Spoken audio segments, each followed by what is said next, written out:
This is part 5 of the Palace of Twilight, and I will be completely honest with you. We have no desire to commentate on this right now. We didn't want to do it last time. We didn't want to do it this time. I'm pretty sure you can tell by part 4 we were about done with this dungeon. Well, I guess we should tell them now. We're actually doing 2 different settings between part 4 and part 5, so just 2 different days. And we've kind of been dreading this all week. Yeah. We should have knocked it all out at one time period. I think I would have killed myself. Yeah.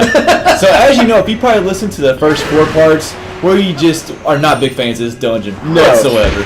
In this part, though, we do get the big key and start working our way towards the boss. Finally. Thank goodness. I was actually... Oh, no, I will say it later. I'll still forget it. This actually confused me while I was preparing today. I was like, wait, didn't we just put the 2 orbs outside? Yeah. And then they transported, like, in here, but I don't think... Those are already just set there. Yeah, I think so, too. I do like it's cool how they like, kind of kept that concept, I guess. You use it again to continue raising the stairs. And I did also like where we used the sword to light him up. Yeah, Like, it kind of makes I was going to kind of mention that, later on with the orbs and stuff. Yeah, the spin attack and everything. Ignore that comment. We'll talk about it later. You know what does bother me about, like, this area right here? And actually just the whole dungeon. This is the first thing that's bothered me about this dungeon. Yeah. It's like, you know, this used to be like a throne room or like a palace for the royal family. It looks nothing like a castle or like a palace where a royal family would be at all. The only parts that I think that actually look like they like belong in a palace, the very end when you actually get to Zant, he's sitting in a throne. That is true. But other than that, it's like, but what's all this stuff? Who knows? But you see all these mansions that people have millions and millions of dollars. There's probably a lot of rooms that, you know, why does this even belong in a house? Exactly. I would take it, but, you know. I will say when you're like hook-shotting around the tops of some of the rooms, I'm gesturing with my hands like our listeners can see it. When you're hook-shotting around the tops of the rooms, they got like those really high arched ceilings. I kind of like that.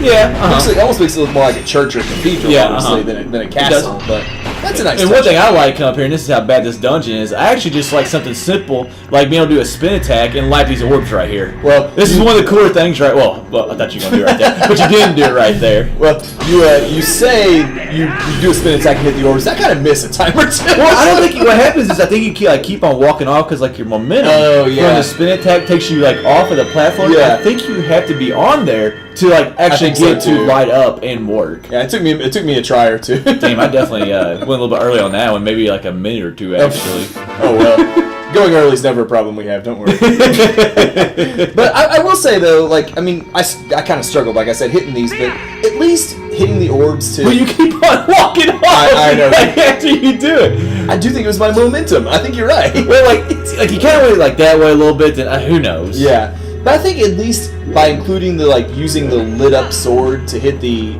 orbs, it kind of made it feel like we got a new dungeon item, even though we really didn't. Yeah, you know, tiny. It's a tiny bit. It's an upgrade sword, really. Yeah, and we're using it to continue solving puzzles and get something a little bit different in a dungeon. It's actually seemed, in my opinion, very the same to the rest of the game, really. Yeah. You know, say like we said in some earlier parts, same enemies, same concepts a lot.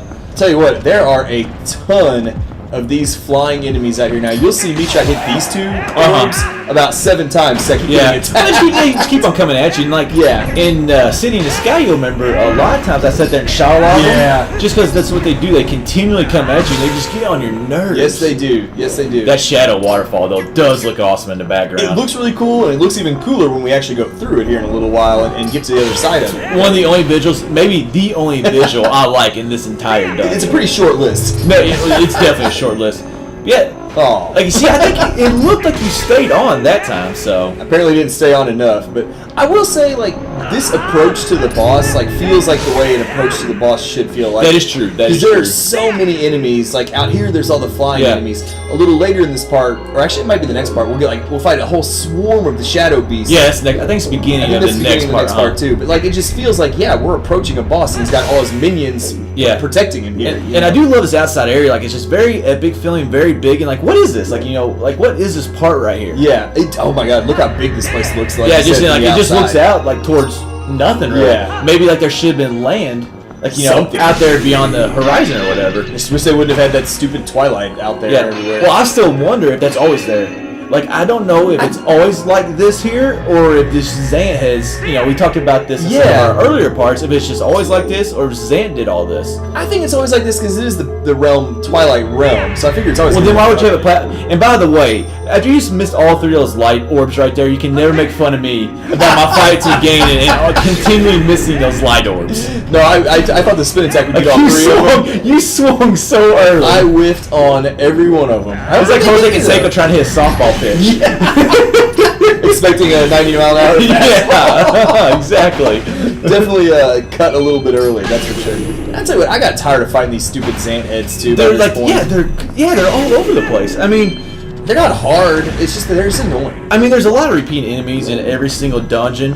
Of course. They just took that one too far. I feel like there was so many of them. Yeah. And there's almost always 3. Well, earlier. 2 or 3. Yeah, 2 or 3. And just it was overused. Plus, it's like they keep teleporting, like they disappear and appear somewhere else. It takes you like 2 or 3 cycles to kill them all. It was fun watching you try to fight them, though. I know. It really was. They blasted me a few times. Thank God they kept dropping hearts for me. Yeah.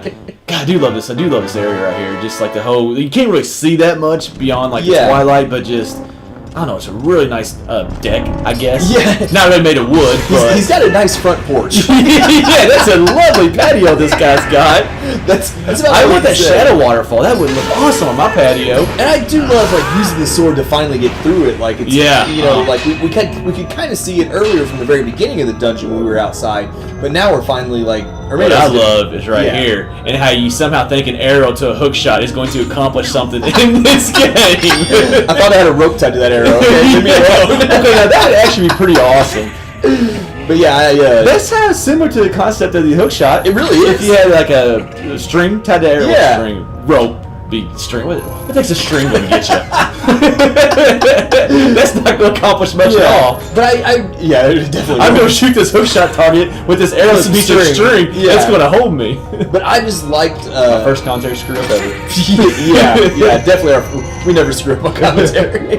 I just thought it was cool, kind of doing this climb behind the waterfall, though the dark waterfall. Great, like it's a great visual. Yes. Just the waterfall itself and just the way it looks. And it's just. I love climbing. I like hook shot side to side, making your way up. Using that double hook shot. Yeah. Or claw shot, I guess. Well, I mean, I could shoot the double claw shot down and be excited about it. So. Yeah, true.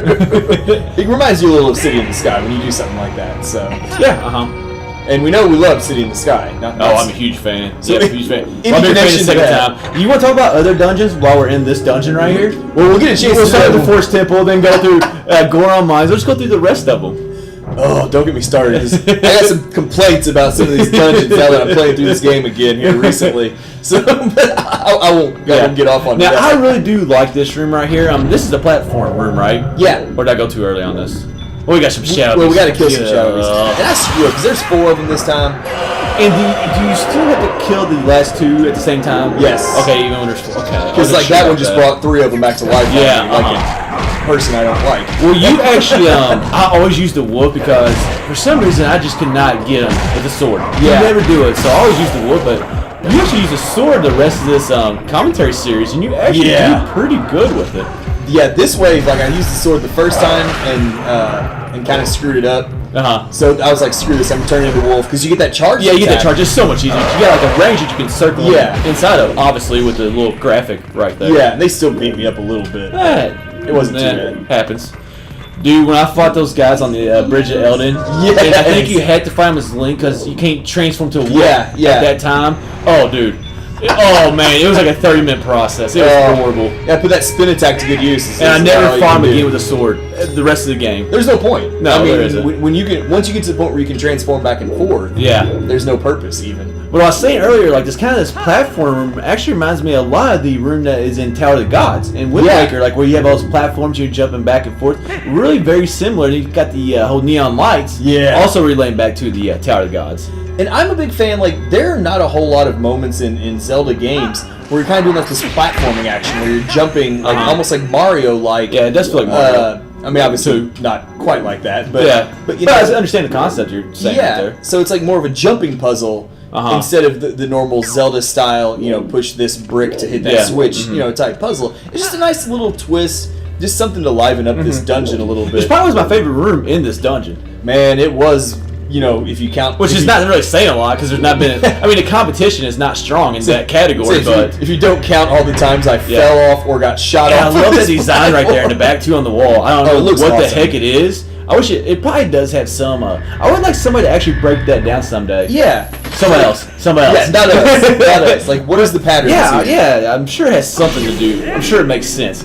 Is what I'm trying to say. It's not just some random scribbles that a guy drew. When he dropped that first time, because like you saw a little bit of cuts in there. Yeah. The first time I thought he dropped down there, and you got to go back down to the bottom to find him. That would. And your troubles in this room. I was like, oh no. That would have been terrible. Oh, that'd been great for me. But yeah, like I enjoyed this room. If, like I said, if you don't count all the times that I legitimately fell off, which we obviously didn't show because it took a while to get back up to where you were at. I don't even know where that shot came from. I think it was like up above you somewhere because you're supposed to. He is. Well, once again, I think he had promised find the hook shot target. Yeah. And I also think once again I lowered myself too far and got cut off from the hook shot. Yeah. So I had some struggles in this room. I like the concept behind it. I like the look of it. Like I said, especially with that huge.